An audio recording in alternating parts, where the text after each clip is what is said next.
प्रयागराज की ओर ले चलते हैं। जीएसटी विगत सेमिनार का आयोजन मेडिकल कॉलेज के प्रोफेसर प्रतिमा दास प्रवेश गृह में हुआ। लगभग 200 व्यापारियों प्रतिनिधियों ने भाग लिया। का ये पंजीयन अभियान चलाया गया, क्या इसकी विशेषता थी और व्यापारियों किस तरीके से आप लोगों ने जागरूक किया? हमारे उत्तर प्रदेश के माननीय मुख्यमंत्री जी चाह रहे थे कि हमारे ज़्यादा से ज़्यादा व्यापारी जीएसटी में पंजीयन हो। उनका उद्देश्य ये है कि पंजीयन में जो लाभ मिल रहा है व्यापारी को, वो उससे वंचित रह जाते हैं। जैसे दुर्घटना बीमा एक विशेष तौर से बता रहा हूँ मैं आपको उदाहरण के लिए, कि व्यापारी की कोई बात ऐसी न हो, किसी के साथ में न हो, पर कहीं दुर्घटना हुई और व्यापारी की मृत्यु हो गई, उस दिशा में जो व्यापारी होता है उसके हाथ पैर फूल जाते हैं। पीछे के जो लोग रहते हैं वो बेचारे कुछ समझ नहीं पाते क्या करें।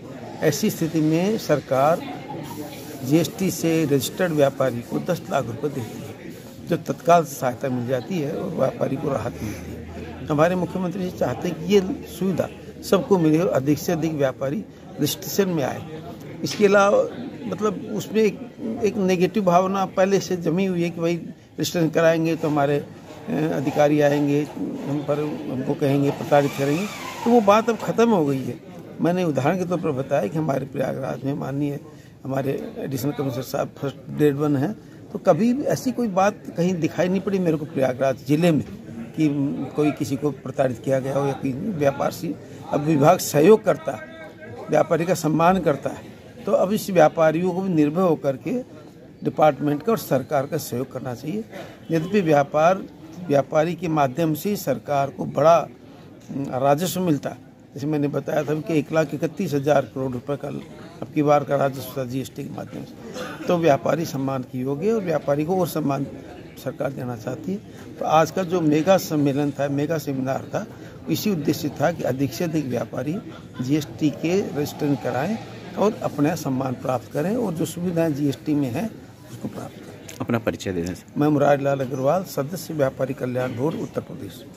ये व्यापारियों को लाभ मिलेगा जीएसटी में, और भी कई नई पहले जुड़े हैं, क्या कहना चाहेंगे इसके विषय? देखिए, व्यापारियों को पंजीयन लेने से लाभ ही लाभ हैं, नुकसान कुछ नहीं। पहली बात ये कि पंजीकृत होने पर व्यापारी एक तो सम्मान, उसका सम्मान बढ़ता है। दूसरी चीज़, खरीद पर उसको आईटीसी मिलती है, जो परचेजेज करेगा उस पर आईटीसी मिलेगी। तीसरी चीज़ ये है कि जितनी भी सरकारी योजनाएं हैं, विशेषकर व्यापारी दुर्घटना बीमा, इसका लाभ केवल पंजीकृत व्यापारियों को ही मिलता है। व्यापार को विस्तृत करने के लिए बिना पंजीयन के विस्तृत नहीं हो सकता, वो लिमिटेड ही रहेगा। इसलिए व्यापार का विस्तार करने के लिए भी पंजीयन आवश्यक है। अब प्रदेश में हम लोग इस समय किस नंबर पे हैं? जीएसटी जमा करने में हम लोग पहले हैं कि अभी पीछे हैं? प्रयागराज जी, प्रयागराज में इस महीने के फिगर अभी फाइनल नहीं हुई है। पिछले महीने तक हम दूसरे नंबर पे थे जी। मतलब ये दिसंबर चल रहा है, नवंबर तक हम दूसरे नंबर पे थे प्रदेश में। इस महीने की फिगर अभी फाइनल नहीं हुई है। तो क्या लगता है कि लोगों को अभी जागरूक और होना पड़ेगा जीएसटी के लिए? व्यापारी बहुत जी हाँ, बिल्कुल। ये आज के सेमिनार का उद्देश्य ही यही था, लोगों को जागरूक किया जाए, लोगों के मन से भ्रांतियों को हटाया जाए। उनके मन में कई तरह की भ्रांतियां हैं कि इससे परेशानी बढ़ती है, अनावश्यक अकाउंटेंट और अधिवक्ताओं पे खर्च बढ़ेगा। ऐसा बिल्कुल नहीं है। सारी व्यवस्था ऑनलाइन है। कहीं भी किसी को कोई समस्या हो, हेल्प डेस्क बने हुए हैं, हेल्प डेस्क पे जाके पूरी सुविधा ले सकता है वो। सर, अपने प्रयागराज में हेल्प डेस्क कहाँ पर है? प्रयागराज में हेल्प डेस्क व्यापारी सुविधा केंद्र जो है इंदिरा भवन में, वहाँ पे। अपना परिचय दे दें। Daya Shankar Tiwari, additional commissioner grade 1 Prayagraj. सम्मानित व्यापारी, आज के इस सेमिनार का उद्देश्य, जैसा कि पहले के वक्ताओं ने बताया, जीएसटी पंजीयन का प्रचार प्रसार करना है।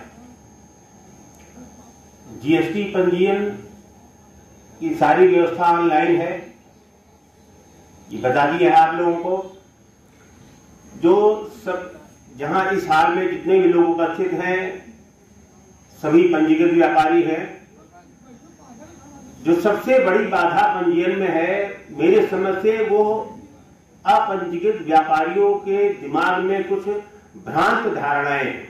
जैसा कि अग्रवाल जी ने बताया कि कुछ लोगों को यह डर होता है कि पंजीयन लेने पे विभाग की जांच का सामना करना पड़ेगा या हमें कुछ अकाउंटेंट रखने पड़ेंगे, अधिवक्ताओं के पास दौड़ लगानी पड़ेगी।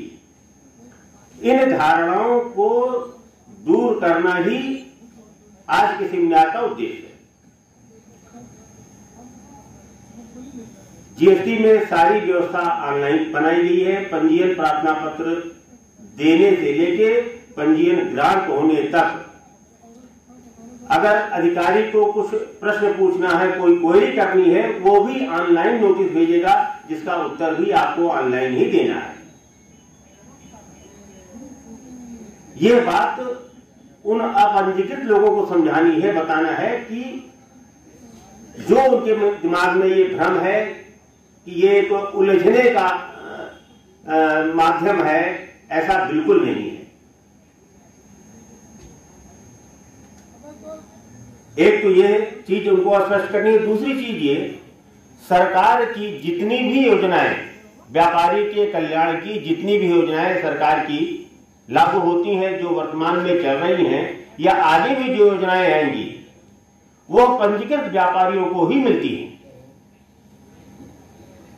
जैसा कि अभी ज्वाइंट कमिश्नर ने बताया, व्यापारी दुर्घटना बीमा, पहले ये धनराशि 5 लाख तक थी, अब बढ़ा के 10 लाख कर दी गई है। पिछले वित्तीय वर्ष में केवल एक वित्तीय वर्ष में हमारे ही कार्यालय से 23 लोगों को इसका लाभ मिल चुका है। एक अन्य लाभ जो मैं बताना चाहता हूं, जिसका मैंने अनुभव भी किया है, वर्ष 2013 में सहारनपुर में हमारी तैनाती थी, जब केदारनाथ में बाढ़ आई थी। केदारनाथ में वो स्खलन हुआ था, बह गया था, तो सहारनपुर में भी बाजार में दुकानों के अंदर पानी चला।